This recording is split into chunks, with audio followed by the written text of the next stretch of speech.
Do you have trouble making sales quotas every month? Do you not look forward to your cranky boss or coworker? Do you just dread that customer that's hard to sell to? Well, hopefully this video in sales strategies will help you. So first things first, before we start, let me just explain that you need to know the product really well. You have to know the ins and outs.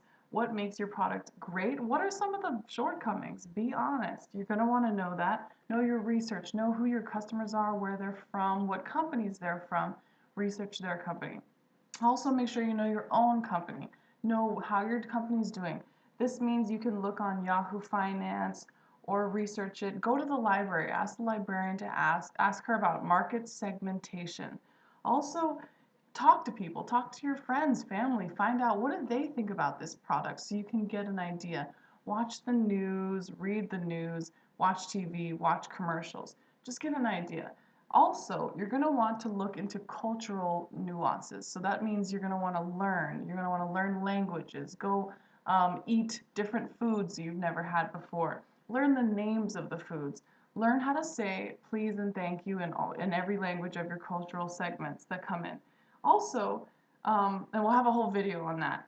Also, don't judge and stereotype. Some of the best sales deals came from people that looked kind of ragged, right? They, overgrown beard and broken shirt, and all the other salespeople were like, oh, that doesn't look like a sale.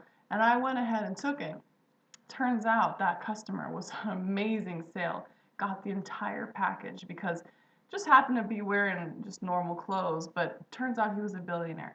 Okay, another thing is you're going to want to know that sales is energy. So if you're kind of a quiet, laid back person, that's okay, but just go drink a Red Bull.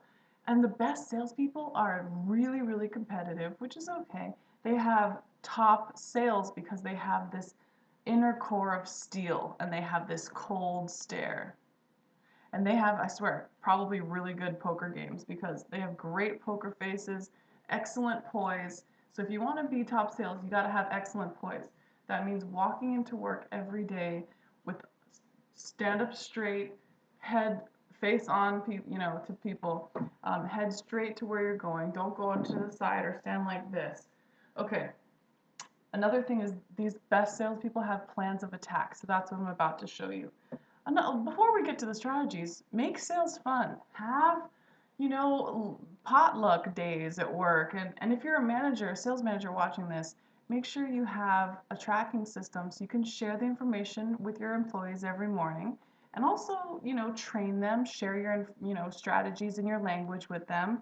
And have music in the break room. You don't want it to be so quiet and still. Okay. So, sales strategies. Number one, when you're starting a sale, you're always going to want to remember their name and also keep a little book. Something small that you can keep in your purse so that you can write down their name, the date, when you talked to them, and what you talked about. Because when that customer sees you again, you're going to want to know their name and what you talked about.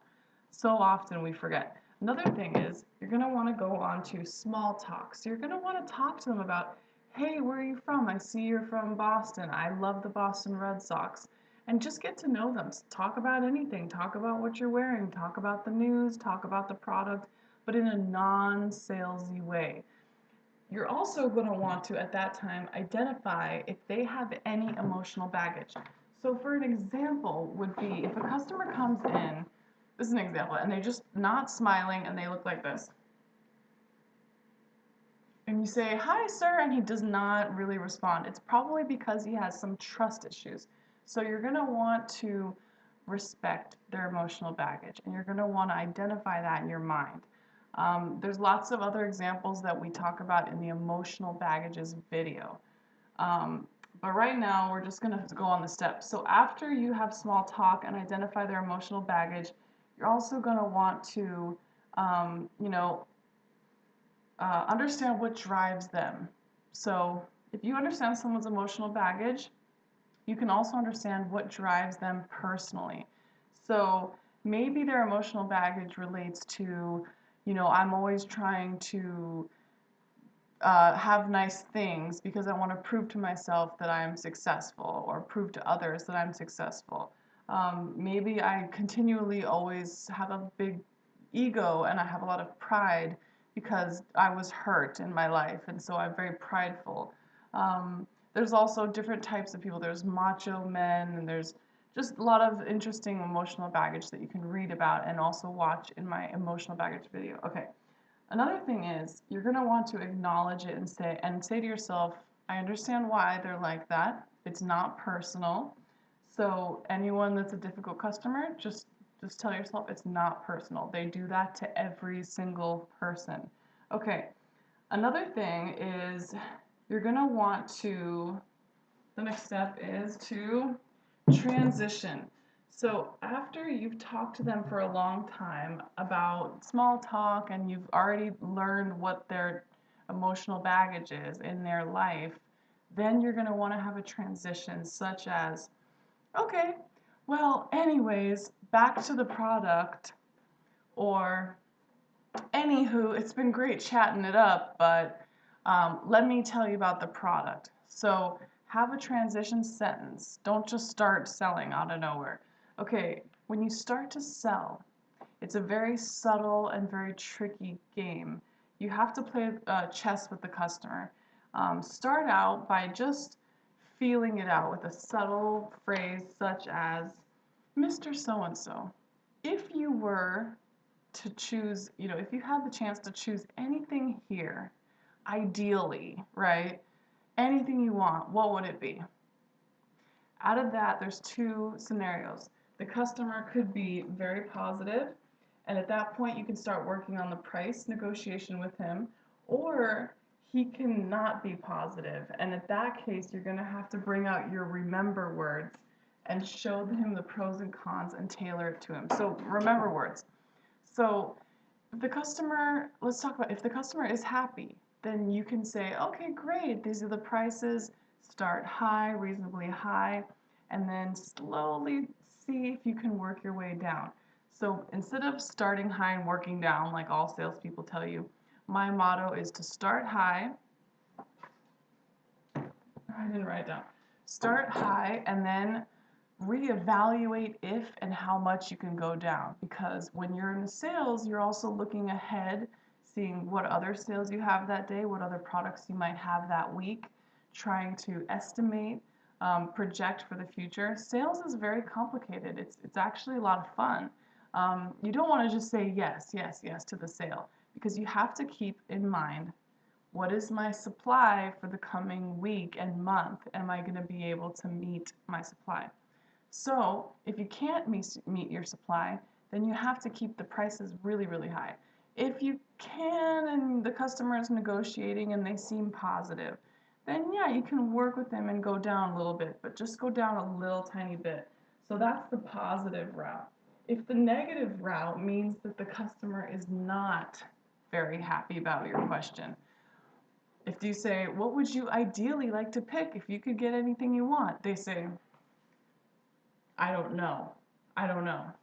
Then that's going to be a problem. So you have to work on them. So first of all, you have to think of remember words. What did they say when they were talking about their emotional baggage or their small talk? What words come to mind? Maybe this person said, a lot of times they kept talking about how much they love MacBooks. They kept talking about Macs. And so you're thinking, okay, this person probably likes features or likes certain technologies. If you're in the sales of chemical purchasing, chemical buying, understanding what does the company want? What does the customer want? And understanding what's motivating them and what do they need. And if you can match that, great. Okay, what if you can't match what that customer or company personally wants? What do? You have no more supply or you can't really get them the product they need. So for example, in chemical sales, if you don't have a certain kind of chemical and they want that chemical, then it's going to be tricky. So what you're going to have to do is say, look, I don't have the product. And then you say this phrase, Would it mean anything to you if I gave you 5% off to take what we do have? If the customer says, well, I told you I wanted a techie car, I don't want this, or chemical sales says, you know what, I really needed that chemical, and if you don't have it, I'm just going to go somewhere else. Then the second thing you do is you say this phrase, well, you know what, I can't get you that exact chemical, but the chemical I have is going to do just the same thing. It's going to have all the benefits and all the features of the original one. It's a generic brand, so it's going to solve your problem. In addition to that, I can also provide other networks of other services and materials that you might need. So send me an email of things you might need in the coming week, and I'll see what I can do to help you out in those other areas. Okay, so that's using your network of salespeople. That's so unbelievably important. Because if someone's not quite, getting what they need, but you're willing to go above and beyond in other ways to help them, then instead of going somewhere else, they'll think about it and say, all right, I'll stick with you. I'll stick with this sale. I'll stick with you, and we'll go ahead and do that. So that means you have to scramble and get your other friends to make deals with you to make with this person. So that's going to help you get that sale. Okay, in an ideal world, you have the happy person who's like, yeah, yeah, and everything goes great. And then you work your way down. Or you have the negative person, but there's a problem. Sometimes in sales, we have a third person, and that's the salesperson. Okay, so that's the kind of thing you really have trouble with. Because if you have a customer that is a salesperson, then trying to sell to a salesperson is extremely difficult. So in that case, it's really tough because what you're going to have to do is if they show interest in a product and you're telling them, look, this is my price. I can't go down. I have to stay at this price. I have lots of other sales I have to take care of. I can't meet the supply, so I gotta keep the price up. They're gonna work you. So you just have to imagine that you are that superhero that you walked around. You have to pretend, go dress up like a superhero on the weekends, or do karate or something. Work on your chi so that when you're in that situation, you can stand firm and say, no, this is the price, but it's a great deal, and I can get you all these other things. Please work with us. But at the end of the day, just remember, sales is all about doing it the right way to get the right ends. So, do what you can and keep watching the videos and subscribe. Thank you.